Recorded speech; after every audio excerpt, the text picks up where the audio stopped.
Hello there. Once again, Santon from Antonio Bay. Thank you guys for stopping by the collection room today. We're looking at some comics. We're back in the Malibu Ultraverse of things. We're looking at Mantra. It's been a while since I looked at any Mantra comics, and we're up to issue 13 through 16. And for some reason, which I really can't really understand, issue 13 gets 2 covers. We run the same ads, the interiors are the same, we just get totally different covers. Which one do you like better? And why randomly would we have 2 different covers? I'm not sure which one I like better, but it doesn't really matter. The outfit, I think, is supposed to be the same, but it looks quite different. Interpreted through different artists. But anyway, yeah, it is what it is. I think I probably like this one better. So we'll just open it and we'll leave that other one lay over there. I don't know if this is like the techno mantra phase or what we got, but it's definitely a more high-tech suit than we're used to them her wearing. And yeah.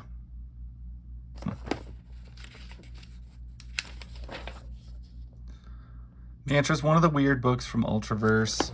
It's one of the books that is also one of the harder ones to find. And like the first several issues of Mantra were really easy to locate. When you get like in the later issues, it was much more difficult to find. And I recognize this character. This is clearly Topaz, but I've never seen Topaz with normal colored skin. She's normally like blue, I think, or tealish. The art in this is not bad. I generally don't have any trouble with Malibu art, and this is 1994, August. So, I mean, that's fine.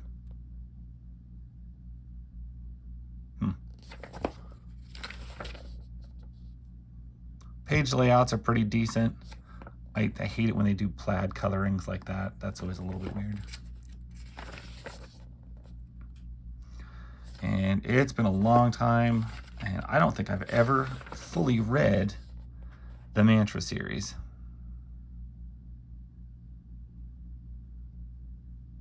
Of course, she does not get friendly. If you remember the premise of Mantra, this is an ancient male warrior stuck in a female's body. So, and that is, I don't know if that's why Mantra was a hard read for a lot of people or just awkward. It makes awkward story writing, but Malibu did that a lot. They made very awkward story writing. I don't know how you like carry on with that perpetually. It's the same way with Prime. You have a little boy stuck in a giant man's body.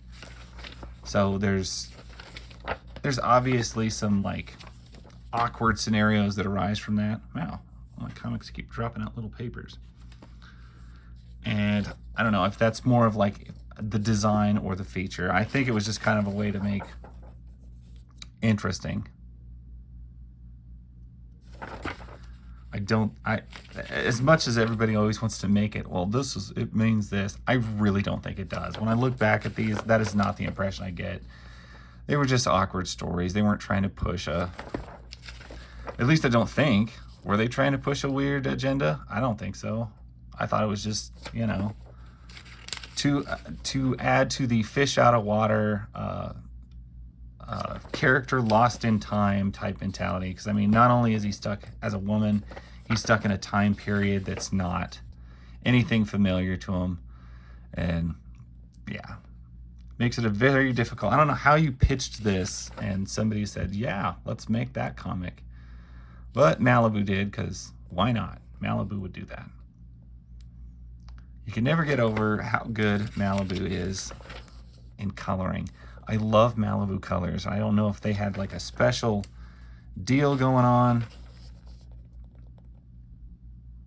with their coloring machine, but there's a certain way that you just see Malibu pages colored that always makes me think, oh yeah, you could tell that's a Malibu comic.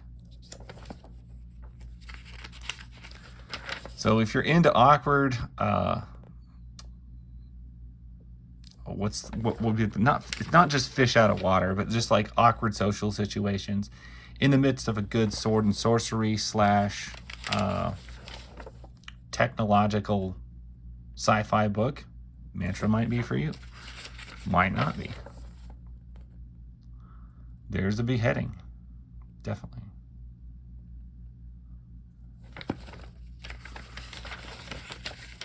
I also appreciate how Ultraverse always used to stick all their ads in the back most of the time. It wasn't until later issues I think they started pushing them in the middle. So yeah, here's a good example. This is Prime. There's a little tiny young boy inside, and it's just very awkward, especially when he... Old man Prime, big man Prime, it's like gotta save his junior high school girlfriend and stuff, and it gets kind of cringy and awkward. Body Snatchers, the aftermath. Boneyard is the big villain of this series.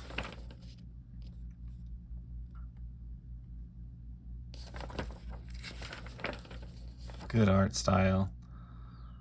Yeah, it's kind of funny because whenever they talk about like the bad girls of comics or anything from that era, you can't lump Mantra into it because Mantra, the mind, is technically a man, and so I think it gets the character excluded from some of the classic title or bad girl, or being classified as some of the bad girl titles. I think it also keeps her from being like compared too heavily with like Wonder Woman, because you know visually there's a lot of Wonder Woman going on here, but you can't go that route. You can't say that because of the way it was written. I don't know. I just think it was an awkward book, and I think that element probably held it back a lot more than it pushed it forward.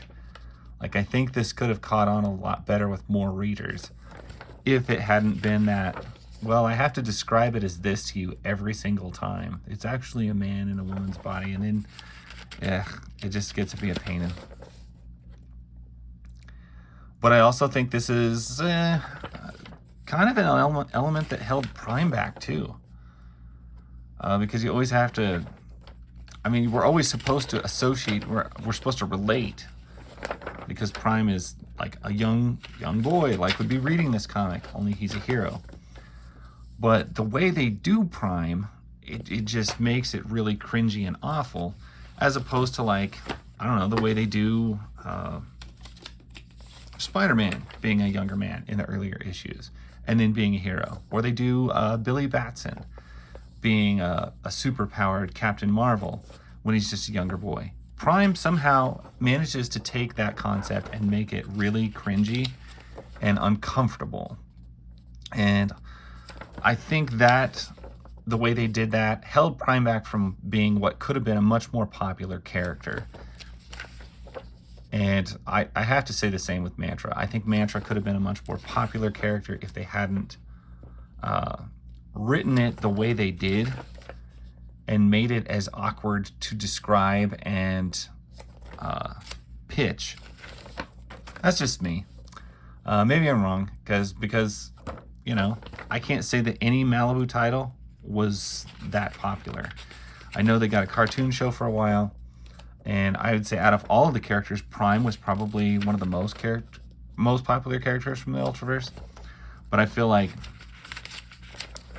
still some of the cringy, weird way it was written kept it from really blowing up the way it probably could have. I mean, even though these are kind of derivative type characters from other characters that already exist, taking classic concepts and adding like a big spoonful of awkward cringe is not the way to elevate them to a national market. I could be wrong on that, but I don't think I am. Anyway, that's Mantra 13 through 16. A weird book, a landmark book, just because of the way it's told, the story it is, and good or bad, it is what it is, and it's odd, and that's why I'm looking at them, because and they're rare. Like I said, these were hard to get. The first maybe 5 issues were easy. After that, Mantra was a very difficult book to locate, some of these issues. Not sure why. I don't know if they had smaller print runs or what, but they were harder to find. Anyway, that's Mantra That's my story. Thank you guys for watching. I appreciate it. I will catch you guys later. Bye.